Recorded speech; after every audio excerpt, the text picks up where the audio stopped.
Glórias a Deus. Deus te abençoe por você continuar ouvindo esta palavra. Gravamos em várias partes, porque às vezes você não pode ver tudo num só momento. Você pode ver e depois ver as outras. Depois, num momento, você pode ver todas elas. Estamos falando sobre métodos e regras, sobre o tema e a terra era sem forma e vazia. E a terra era sem forma e vazia. Falamos sobre o método literal, o método figurado, o método simbólico, e estamos falando sobre regra. Já falamos sobre regra 1, 2, 3, 4, 5. Regra de número 6. Regra da definição. O que significa a palavra? O que significa a palavra? E aí agora temos mais aqui. Regra número 7, a regra do uso. Regra número 8, a regra do contexto. Regra número 9, a regra do histórico. Regra número 10, a regra da lógica. Regra número 11, a regra da inferência. Regra número 12, a regra do juízo do gênero. Regra número 13, a regra da dependência total do Espírito Santo de Deus. Olha aí que bênção essa regra. Dependência total do Espírito Santo de Deus. Oh, glória! Graças a Deus. Regra número 14, a regra da hermenêutica. A hermenêutica bíblica é a arte de interpretar bem o texto bíblico, ser fiel ao que a palavra de Deus realmente está falando. Tem como objetivo desenvolver regras para o uso da interpretação dentro da teologia exegética, que trata da exegese bíblica, que é a explicação, interpretação, comentário para o esclarecimento dos textos bíblicos. Estudo minucioso do texto, narrado ou descrito, sem esquecer o mínimo pormenor, com grande cuidado e atenção. Então, olha aí, irmão. Vamos concluir essa questão sobre regra, São muitas. Regra de número 15. A Bíblia Sagrada é a sua principal intérprete, na pessoa do Espírito Santo de Deus. Um verso bíblico interpreta outro verso bíblico. Boa essa regra, Graças a Deus. Glórias a Deus. Vamos aqui então. Agora, nesse segundo, nós estamos já na terceira fase, Nós estamos já, primeira fase, segunda fase, nós estamos na terceira fase e nós estamos no segundo tópico. Nós estamos no segundo tópico aqui agora. Método analítico para um estudo exegético. Você pode falar assim, pastor, é um método próprio do senhor? O senhor criou esse método? Acho que não. As pessoas já usam.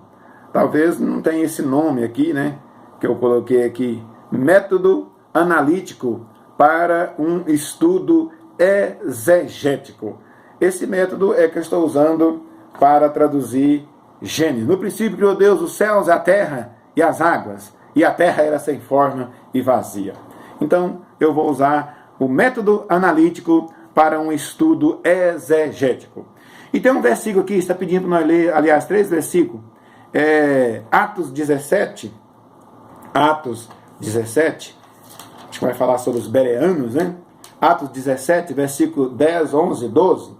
E logo os irmãos enviaram de noite Paulo e Silas a Bereia. Isso mesmo, está falando sobre os irmãos bereanos.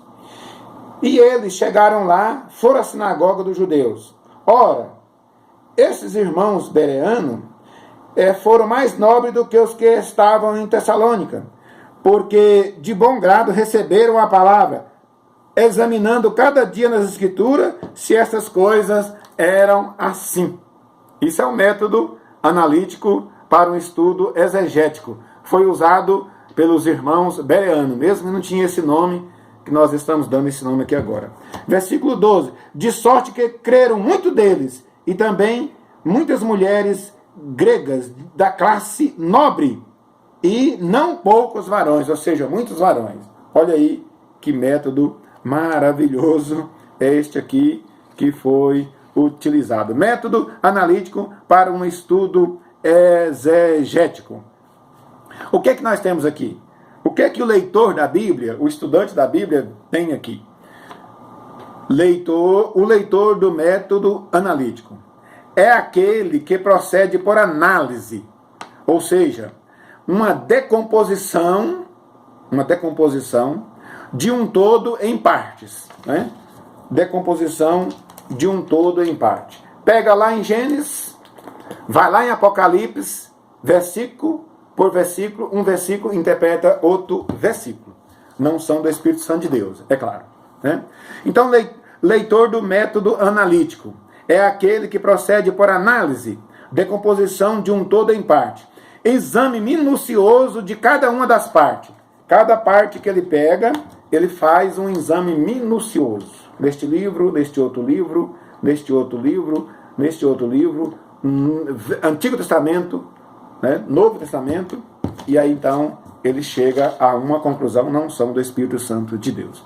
Exame minucioso de cada uma das partes de um todo. Estudo pormenorizado de cada parte de um todo. Pega cada parte de um todo, versículo interpretando o versículo, a Bíblia interpreta a Bíblia, né? O autor da Bíblia é Deus. O tema central da Bíblia é o Senhor Jesus Cristo. E o intérprete da Bíblia, tanto no Antigo Testamento como no Novo, é o Espírito Santo de Deus, né? Estudo pormenorizado de cada parte de um todo para conhecer melhor sua natureza, suas funções, reações e causas.